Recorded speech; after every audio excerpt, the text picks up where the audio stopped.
Welcome to ChampionsHeart. You can't play boxing.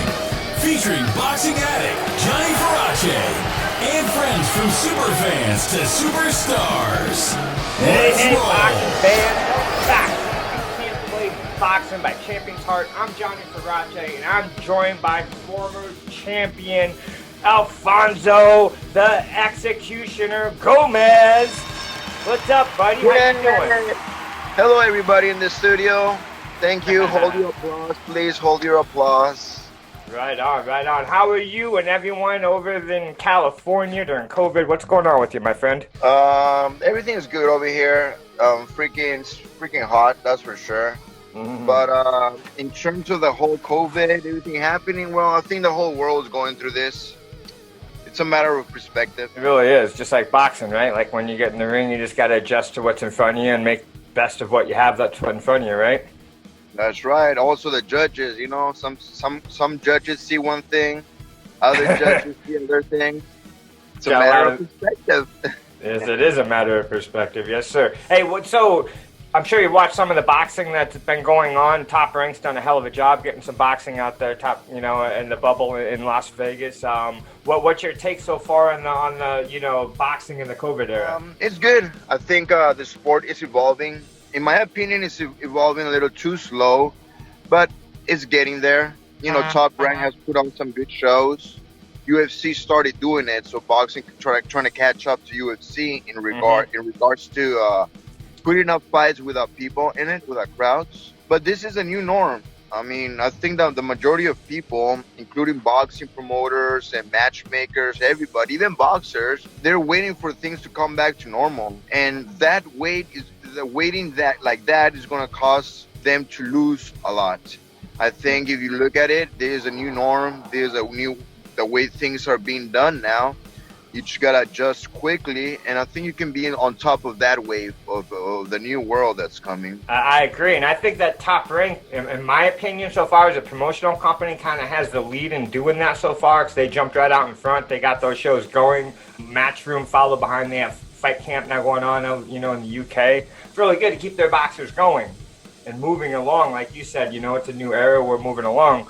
PBC has some great fights coming up that they've matched. Golden Boy, not for sure what he's doing. Golden Boy, I don't know. I don't know what he's doing either. I don't follow him. I don't follow his camp. Actually, don't follow much of the promotions and stuff. I do follow boxers. I do follow the boxing scene. But I do not follow the promoters, matchmakers, per se, the ones that rule boxing. I don't follow them that much. I'm more interested in the little people, in the boxers, the podcasts. I mean, the people that are working on boxing in a different level.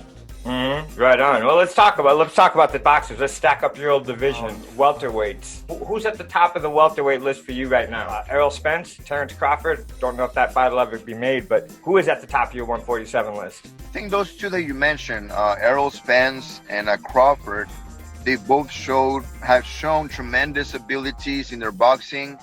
They have really surpassed their opposition up until now.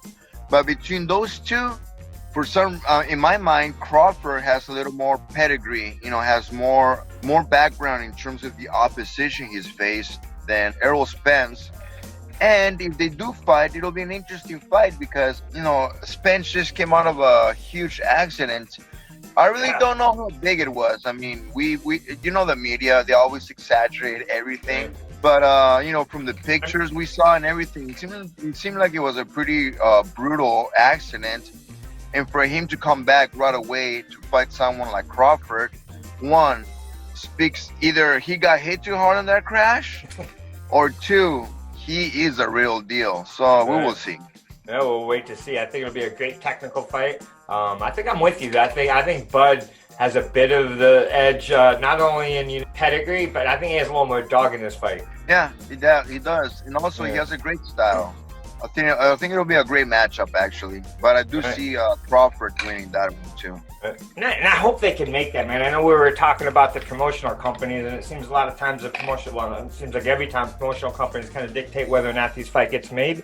This one's not being made because Top Rank and PBC cannot get together. And honestly, that's so stupid because, that is dumb. because the current state of boxing is so bad that I'd rather see Mike Tyson fight Roy Jones Jr. than Errol Spence fight anybody or Crawford fight anybody. You know, so that only gives you the current state of boxing, that we'd rather see older people fight because they have a name, or we'd rather see YouTubers fight because they have a name rather than real boxers. Yeah. So the fact that PVC and Top Rank or whoever, whatever political bullshit is going on there, stopping fights like Crawford and Spence fighting is the dumbest, stupidest shit when people rather see Tyson and Roy Jones Jr. Yes. So if that's the case, man, just put up those big ass fights and don't worry about the political. You know what's dying? The old way of doing boxing is dying. You know? Yes. This is an era for a new way of boxing to evolve. And the problem is that the current lords of boxing, which is the promoters, they don't know how to adjust to this new era where boxers are starting to get more power than they have. You know, they're still trying to play this game where they're the ones controlling shit. Right. They are in a way, but the reality is that nowadays boxers are getting so much power, the promoters there in themselves, they're still trying to act up. You know, and I've said this once and I'll say it again, and the time's going to run out. I mean, the window of opportunity for boxers to do this is going to run out. Right now is the era for boxers, for the independent boxer to come up, you know, independent boxers. Like I said on our last interview, music had this in the 1920s. 100 years ago, there was only one kind of music. It was the music that was under a music company. Record company, right? Record company, that was it. And then here comes independent artists, you know, where they have more control over their music, blah, blah, blah, blah, blah. 200 years later, there are record companies that have their artists, but there's also thousands and millions of artists that are independent, and they're celebrated. They have their own music awards. They have their own channels. They have their own following. I mean, it's a big, big thing, independent artists. Now, starting 2020, boxers now have the opportunity to begin this independent boxers ideology, where they have more control over their career, they have more control over what's happening. And there's a great opportunity that I myself, now that Mike Tyson is coming back, Roy Jones Jr., we got these older folks coming back. Now that I see all these YouTubers getting so much boxing space, it makes me feel like shit, dude. If I feel like I want to start somehow that movement of independent boxers. And yeah, I'm this close to making that decision. But it is going to take time for that idea to come up, you know? All it takes, guys, listen to me. If you're a boxer with thousands and thousands of followers, all it takes is for you, with thousands of followers, to reach out to some other boxer and be like, hey, you want to fight together? You want to fight us too? Yes, yes. You don't ask your managers, don't ask nobody, just between you two. And if you both agree, I'm sure you can fight in a TV network. You got to skip the promotions. I'm sure you can find a TV network, be like, hey, my name is the Gypsy Tyson Fury, and this other guy's name is Anthony Joshua. We actually want to fight each other, but we don't want to deal with the promoters. We want to deal directly with you, TV.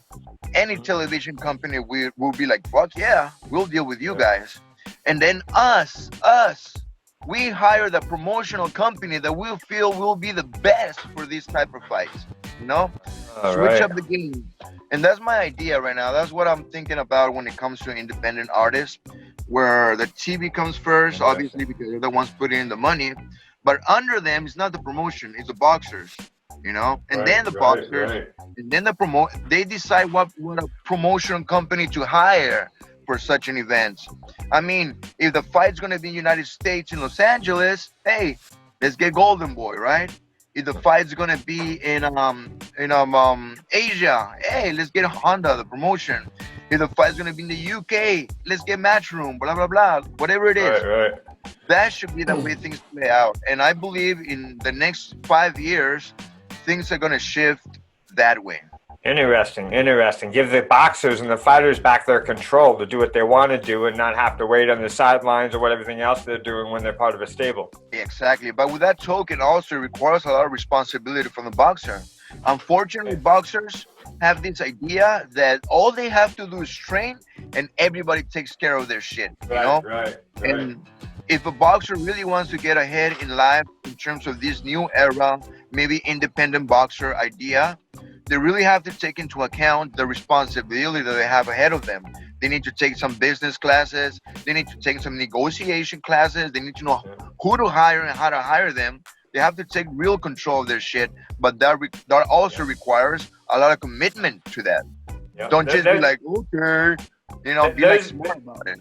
There's an up-and-coming lightweight out of Puerto Rico named Nestor Bravo, and he's done exactly what you're talking about. He's, you know, he's an independent boxer. He's 15-0 now. I mean, he's not one with the promotional company now. He's been picking his own fights, and he's been like picking where he wants to fight and going on, just like you're saying, jumping on a card, costs him some money, but he's using his mind, and he's using his management company, which is his father, to help guide him, like you're saying, smartly. He's not waiting for everybody to take care of him. He's taking care of his own stuff. And not only that, I'll tell you from experience and the background that we have in boxing careers, but usually retired fighters, this new idea of an independent boxer where they have more control over their careers, where they actually take time to study business and to get more hands-on knowledge of what it takes to be an entrepreneur or what it takes to be a businessman.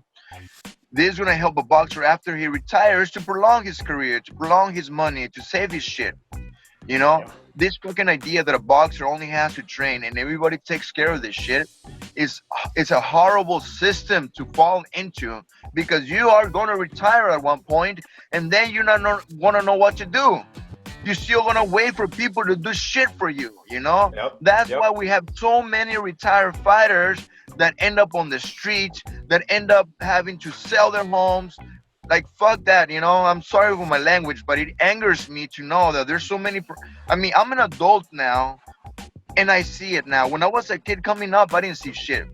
Right. But now that I'm an adult and I see how things are run, it infuriates me to know that there's so many promoters or managers that, like, hug you and kiss you and they tell you they're going to do this for you and how much they love you, but they do not take the time to educate you on how to be a man, you know? You're always a baby getting taken care of. They got my promotion. I have my physical therapist. I have my nutritionist. I have my manager. Everybody's doing everything for me. And then comes the end of your career and those people are gone because they didn't get... Or that one loss. That one big loss. Or you have that one loss, exactly. Yep. Then you should realize people don't give a fuck about you, you know? If they really care about you, if a promotional company really care about these fighters, they would have in their contracts like, okay, you want to be part of my stable, you have to educate yourself. You have to learn business. You have to learn how to do your taxes. You have to learn how to hire your people, 1099s. Yes. Like, a real promotional company that cares about their fighters, they will prepare them for the aftermath. Absolutely. But no promotional company does that. So that already lets me know that a promotional company only cares about you in the moment. So that is so bad now that the era has changed. And now that for example, if I would have said these things back when I was coming up as a fighter, I would have been like, how do you call it, vetoed? Like, you know, right? By the top dog, which is top rank, whatever. Like, oh, don't make this guy fight. He's making too much noise. But now with social media and everything that's happening, and I'm a retired fighter, and I have the opportunity to do an independent type of thing, I can say anything I want. And what I'm saying is this: boxers, please do not depend on promotional companies. Yes, it's awesome to get signed. Yes, it's beautiful to get a bonus, but do not depend on that. Take account into your own hands. Learn business. Learn negotiations. Learn about your taxes. Learn about hiring people. And I believe your future is going to be much better in regards to that. Absolutely great message, champ. Really, really. I mean, and it's too bad that, you know, these fighters come up so blindsided, and I get it, but they're just focused and be my focus on the one thing, and everybody else is you know, handling them all the way. They don't get to learn those life lessons. You had to do it on your own. You actually had to go out and find all your own stuff and be that, you know, that wolf out there and make shit happen. Yeah, and because I did it in an era that social media wasn't so big. I was never signed for any promotional company, yet I was fighting the biggest names and the biggest networks, getting big paydays. And, the reason I never got to the very, very top is because I wasn't signed by these promotional companies. But you know what's ironic about that? As you say that, you were not in the, social media age, but you were on one of the very first reality shows. And that very first time that people got to see everybody, and your personality is what helped people attract themselves to you. So just like you're saying, if people have a huge social media presence, they can get their personality, get the fans coming in that way. Then if you could fight too like you can, get out of here. Yeah. Where the money is. Yep. And you're exactly right. It was the contender that gave me that exposure that social media gives fighters nowadays, Yeah. So with that said, that exposure that gave me power to negotiate my own deals. Obviously, I did want to get signed. You don't even know how many times I begged Oscar de la Hoya to sign me. You don't even know how many times I fought for Golden Boy, his fighters, and beat his fighters, and still he never gave me a chance. But after my career was over, I came to realize that, hey, I really never needed to get signed because I did fight under his promotions. Right, I fought under the big names. I fought the championship. So I really didn't need to get a signing bonus. Maybe the only plus of being under a promotional company is that they protect your L. They protect your L as much as they can. That's the only benefit of being under a promotional company. Other than that, what's the benefit? Shit. Right. Not being on their cards, but if you figure out how to get on their card without being part of them, you win. Yeah. Right. I mean, look, to be in a Golden Boy card or Top Rank card or Matchroom Boxing, whatever, PVC, all you need is popularity. Yep. And good negotiation skills. That's it. Let me get your thoughts on this, man. So, personally, for me, it kind of drives me crazy when they make big money fights, but they're completely out of the division, like Canelo versus Kovalev.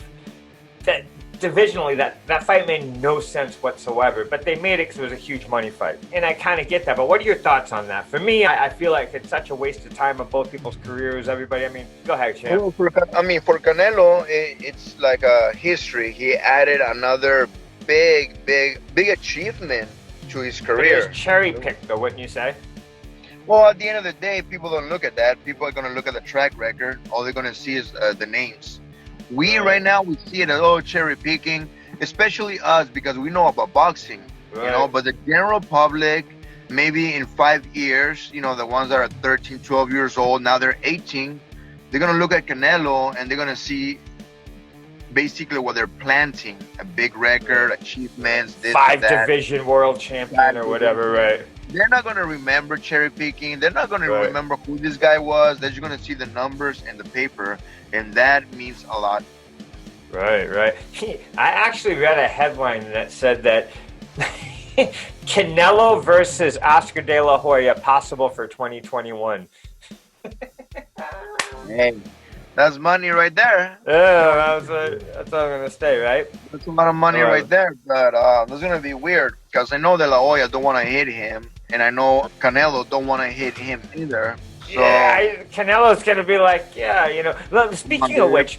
Come on, dude, it's his sugar daddy. He ain't going to hit him, Yeah, exactly. What are you going to do that? Let me ask, what are your thoughts on Roy Jones versus Tyson in their 50s? They're not talking about it in their prime, which everybody's getting that confused with.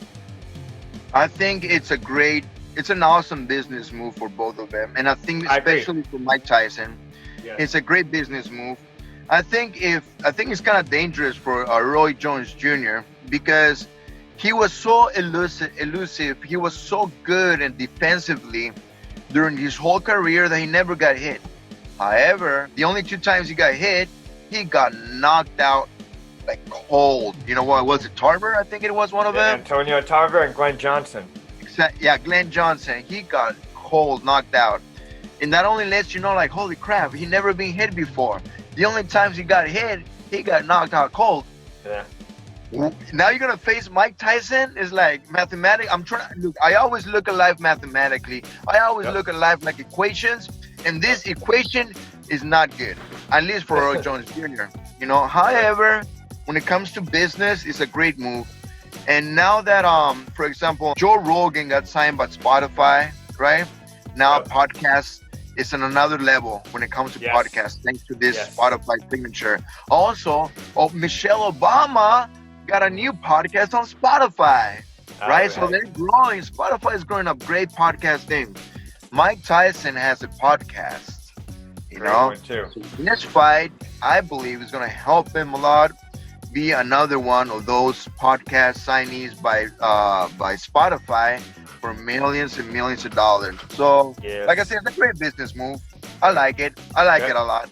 It's another testimony, and it's another proof that it don't matter who you are. It don't matter your age. It don't even matter if you know how to fight. If you have followers, you're a boxer already. Yep, because Jake Paul will be on there. And speaking about the Tyson and Jones fight, to me, I think both those guys really deserve it, too. They deserve a huge payday. They deserve a big limelight recognition like that for the careers that they've both given us.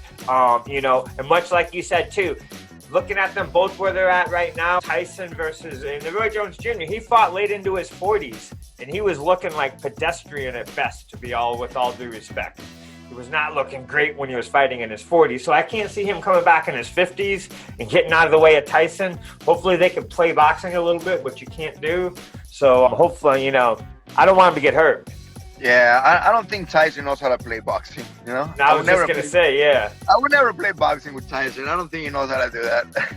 No, he doesn't know how to play boxing. All right, man, listen up. I have a few of our TikTok friends up there have a few questions. I want you to answer a couple of them. We're going to have to help them out. Ty Anthony Cirillo said, orthodox versus southpaw tactics. Got sparring coming up, and he's a southpaw. Well, a good tactic is to always have your foot outside his foot. Feet always clashing when you're a southpaw and an orthodox. You know, they're always bumping into each other. So whoever has a foot on the outside has the upper hand at all times. So that's something to look for all the time. To always move to his left. Always move to your left. To your left. Always try to move to your left. Keep on that outside. Otherwise, you become susceptible to his left, which is his power hand. All right, boom, boom. Jack Haberman, another buddy of ours, Jack Haberman wants to know, how do you get on the inside against someone who's stronger and bigger than you? How do you get on the inside with somebody who's stronger and faster than you? Damn. Right. Don't get on the inside with somebody who's stronger and faster than you, fool. He said bigger, Stay on the outside. Why would you want to go on the inside with somebody stronger and more powerful than you? He says he's bigger, though. Apparently the guy's bigger. Maybe the guy's taller, has height on him. Oh, so he's taller, much more powerful than you? Yeah. Why are you putting yourself in this predicament, sir? Maybe Jack. Maybe the best way to do some scenario like that is to really have a lot of head movement, you know? Right. The power punchers usually rely a lot on their power, which makes them slower fighters. Power punchers do not like flurries, do not like quick punches. They always try to go for the knockout.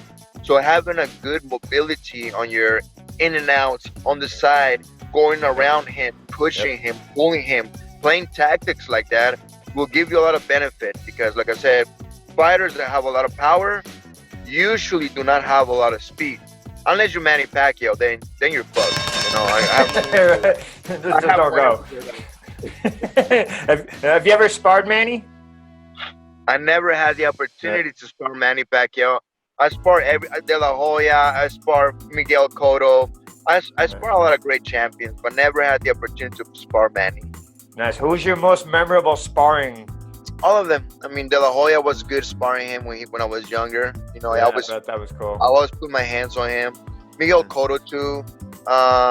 They're all great fighters. I really like training with them and get to know them better. But I don't have one in particular. I fought for 30 years.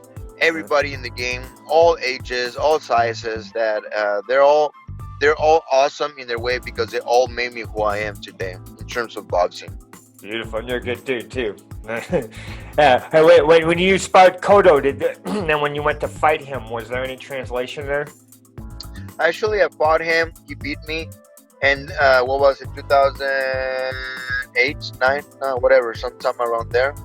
And I was able to spar him like 2016, 10 years later. Oh, you sparred him So afterwards. Oh, okay, right on. yeah, I sparred I him got after you. 10 years after I fought him. I sparred him, Okay. and shit, I put my hands on him, but I don't know how that didn't happen in the fight, but it didn't happen where it counted. There you go. There you go. All right, we got one more from Lax Muhammad. He wants to know if you have any tips for beginners while they're doing the heavy bag. Maybe a tip that was something that really wasn't a good tip for boxing, I guess, for the heavy bag, is that try to have your hands loose at all times. You're supposed to be relaxed at all times. Your energy is your biggest ally in a fight. The more energy you have, the better it is off for you. So when you're boxing and moving, always have your hands loose. When you're gonna punch, boom, that's when you're tying your hand. That's when you let your energy be strong, your whole body, your core, suddenly get this burst of energy. Boom! And then you come back to your relaxed mode. So if there has to be a tip I have to give to any beginner to start up with, is to start with your jab like this. Boom, boom, boom, boom. And then you learn how to have your body completely relaxed throughout the whole fight.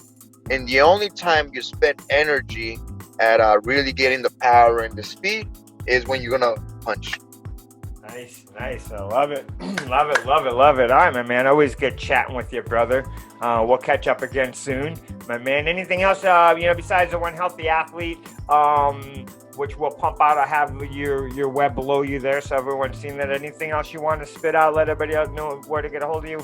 Anybody want to get a hold of me? I'm always answering all DMs. I'm always replying to all texts. To all comments and all that stuff. I really like engaging with the people, answering questions. So you can always find me at El Gomez Boxing. That's it. In all platforms: TikTok, Instagram, Facebook, YouTube. LinkedIn. And if there's anything coming, probably I'll be on those too. What else? Oh yeah, perspectives, people. Perspective is everything. Yes, it is. The rain falls the same on everyone, right? Yes, there are some people that are like, yes, we have rain. Thank you very much, God. Right? They're happy about it. Yet there are people like, oh my God, it's raining. No, right? They're hating the rain. So that already lets you know that rain is not the problem. It's your perspective of the rain. Life is the same way, my friends. Yeah. Everybody, has shit happen to them. Everybody gets divorced. Everybody crashes their car. Everybody has a bad day. Everybody. So the rain falls the same on everyone. It is your perspective that determines your day. So as a fighter, as a boxer, take this into account. That yes, every boxer has fights. They rob them. They lose fights. Fights get canceled. Blah, blah, blah, blah, blah, blah. But it is your perspective that will determine whether you're going to have a glorious future or a miserable one. My suggestion is that you always look for the positive at whatever's happening to you, because God is so just. God is so good with us that where every negative that you see, trust me, you have the equivalent of positive. That's called balance. Always look for that positive. Boom, and there you have it. The champ told you up straight right there. Love it, my man. That's awesome, my dude. All right, man. We're going to catch up soon. Until then, of course, like everybody, dream big, live large, and love life. Keep on rocking, all right, buddy? All right, champ. Thank you so much to my friend right here, ChampionsHeart. Follow him everywhere. He knows his shit. Any questions? That's right. Always giving tips. Always giving information. Always helping the fighter try to be the best they can be. Giving interviews, giving exposure. So you, my friend, you are one of the pluses when it comes to boxing. Thank you, brother. I appreciate that. Brotherly love to you, my man.